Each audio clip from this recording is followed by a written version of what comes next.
우리는 더 많은 것을 손에 넣을수록 행복해질 거라고 굳게 믿어왔죠. 하지만 정말로 그럴까요?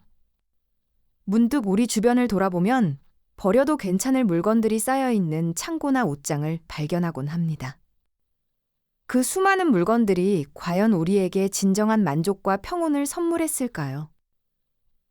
오히려 우리의 삶을 복잡하게 만들고 알 수 없는 공허함을 남기지는 않았을까요? 역사를 거슬러 올라가 보면 인류는 지금과는 사뭇 다른 지혜를 품고 살았던 시기가 분명히 존재했습니다. 바로 적게 가질수록 오히려 더 풍요롭고 충만한 삶을 누렸던 때 말이죠. 오늘 우리는 물질적 풍요가 가져다 준 심리적, 사회적 역설을 깊이 들여다보고 우리가 잃어버린 진정한 행복의 본질이 어디에 숨어 있는지 탐구해 볼 겁니다. 단순히 물건을 정리하는 미니멀리즘을 넘어 인류의 삶 속에 깊이 뿌리내린 살림이라는 친숙한 개념 속에서 그 오랜 지혜를 되찾는 여정을 함께 떠나보시죠. 이 이야기는 분명 당신의 삶에 새로운 통찰을 안겨줄 겁니다. 문명의 발전과 함께 인류는 끊임없이 더 많이 소유하려는 욕망에 사로잡혀 왔습니다. 산업혁명 이후 대량 생산 시대가 열리면서 우리는 필요한 것 이상의 물건들을 손쉽게 얻을 수 있게 되었죠. 하지만 이 끝없는 풍요는 과연 우리에게 행복만을 가져다 주었을까요? 안타깝게도 현실은 그리 단순하지 않습니다. 오히려 과소비는 우리의 지갑을 텅 비게 만들고 불필요한 경쟁과 비교 의식을 부추겨 정신적인 피로감만 더했습니다. 끊임없이 쏟아져 나오는 신상품 광고들은 우리에게 이것이 없으면 행복하지 않다고 속삭이며 끝없는 구매 욕구를 자극하고 있죠. 우리의 집은 더 이상 휴식의 공간이 아닌 물건들로 가득 찬 거대한 창고가 되어버렸습니다. 옷장에는 한 번도 입지 않은 옷들이 넘쳐나고 주방 찬장에는 언제 샀는지 기억조차 나지 않는 주방용품들이 쌓여만 갑니다. 우리는 이 물건들을 소유하기 위해 더 많은 돈을 벌어야 했고 더 많은 시간을 노동에 할애했습니다.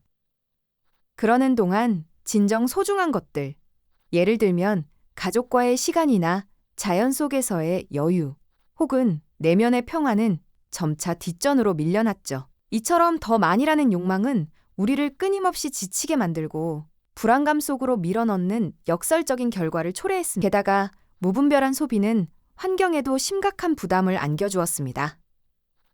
우리가 버리는 물건들은 거대한 쓰레기 산을 이루고 그 안에서 분해되지 않는 플라스틱과 유해 물질들은 지구를 병들게 합니다. 더 많이 생산하고 더 많이 소비하고 결국 더 많이 버리는 이 악순환 속에서 우리는 과연 지속 가능한 행복을 찾을 수 있을까요? 물건으로 가득 찬 현대인의 복잡한 표정 속에는 이런 고민과 피로가 고스란히 담겨 있는지도 모릅니다. 우리는 이제 멈춰서서 질문해야 할 때입니다.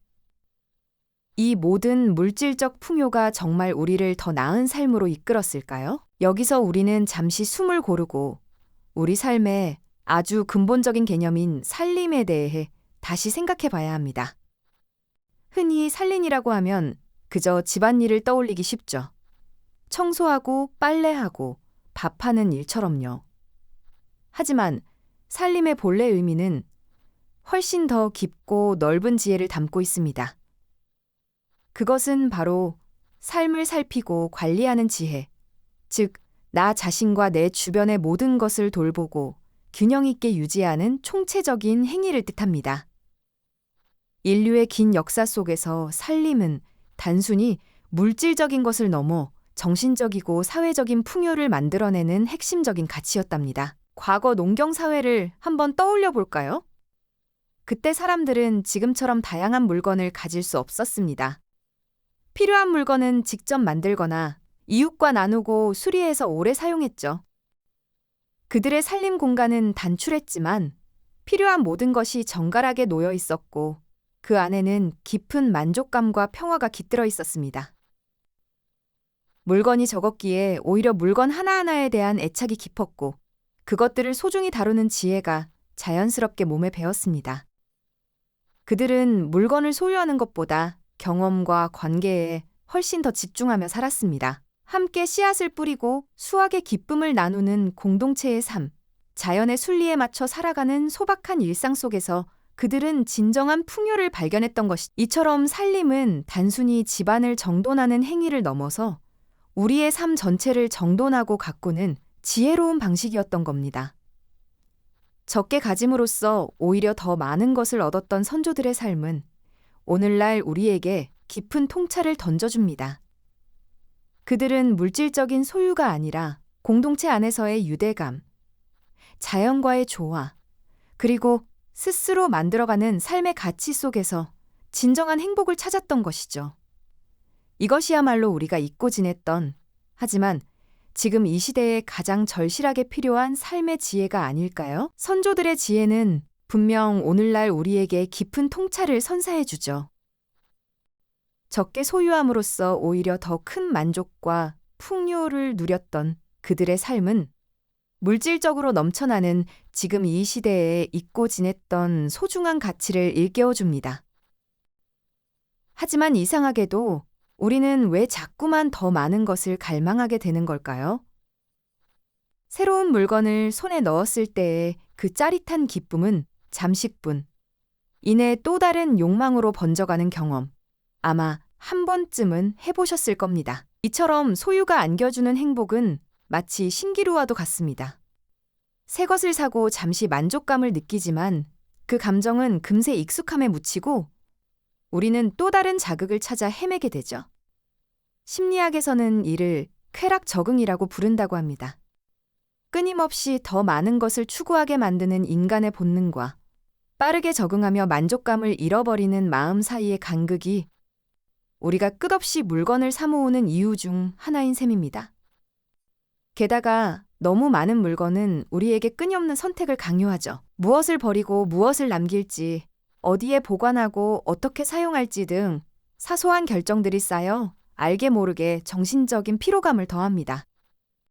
바로 선택의 피로가 우리를 지치게 만드는 것이죠. 하지만 역설적으로 물건을 비워내고 적게 가짐으로써 우리는 놀라운 심리적 자유를 경험하게 됩니다. 불필요한 것들로부터 해방되면 우리의 마음은 훨씬 더 가볍고 명료해집니다. 복잡한 환경에서 벗어나 온전히 나 자신과 중요한 일에 집중할 수 있는 정신적 공간이 생겨나는 것이죠. 선택의 부담이 줄어들면 의사결정에 쏟는 에너지를 아낄 수 있고, 이는 곧 삶의 다른 중요한 영역에 더 깊이 몰입할 수 있는 힘이 됩니다. 또한 내가 가진 것을 스스로 통제하고 관리한다는 자기 통제감은 우리의 자존감을 높여주기도 하고요. 물건에 얽매이지 않고 진정으로 가치 있는 경험이나 관계에 집중하며 살아가는 삶. 그것이야말로 진정한 풍요로움이 아닐까요? 그렇다면 현대 사회를 살아가는 우리는 이러한 적게 가짐의 지혜를 어떻게 실천할 수 있을까요? 거창한 변화부터 시작할 필요는 없습니다. 우선 물건을 구매하기 전에 이것이 정말 나에게 필요한가? 라는 질문을 던져보는 작은 습관부터 시작해보세요. 충동적인 소비 대신 의식적인 소비를 지향하는 것이죠. 또한 더 이상 사용하지 않은 물건들은 아낌없이 나누거나 재활용하여 새로운 가치를 부여할 수 있습니다. 디지털 시대의 우리는 디지털 미니멀리즘을 실천할 수도 있습니다. 불필요한 알림을 끄고 스마트폰 사용 시간을 줄여 오프라인에서의 소중한 경험에 더 집중하는 것이 무엇보다 중요한 것은 적게 가진 이 단순히 물건을 버리는 행위를 넘어 우리의 삶에서 진정으로 중요한 것이 무엇인지 우선순위를 재정립하는 과정이라는 점입니다. 물질적인 소유가 아닌 풍부한 경험과 의미 있는 관계, 그리고 내면의 평화에 투자하는 삶의 방식이야말로 지속 가능한 행복을 안겨줄 겁니다. 우리는 더 많은 것을 소유할수록 삶이 복잡해지고 때로는 진정한 행복에서 멀어졌던 역설적인 시대를 살아왔습니다.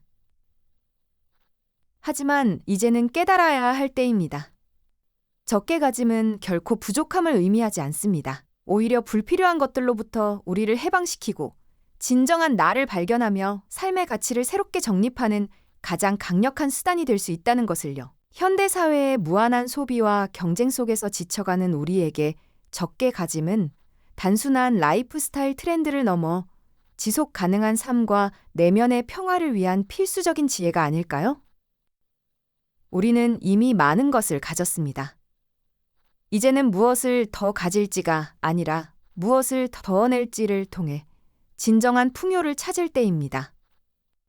당신의 삶에서 덜어낼 수 있는 한 가지는 무엇일까요? 그 작은 시작이 당신의 삶을 얼마나 더 풍요롭고 자유롭게 함께 만들지? 한번 상상해 보십시오. 삶의 본질을 꿰뚫는 이러한 지혜는 우리 역사의 기록 속에 고스란히 숨겨져 있습니다. 다음 시간에는 또 다른 삶의 지혜를 찾아 떠나보는 시간을 가져볼까요? 이 영상이 도움이 되셨다면 좋아요와 구독 부탁드립니다.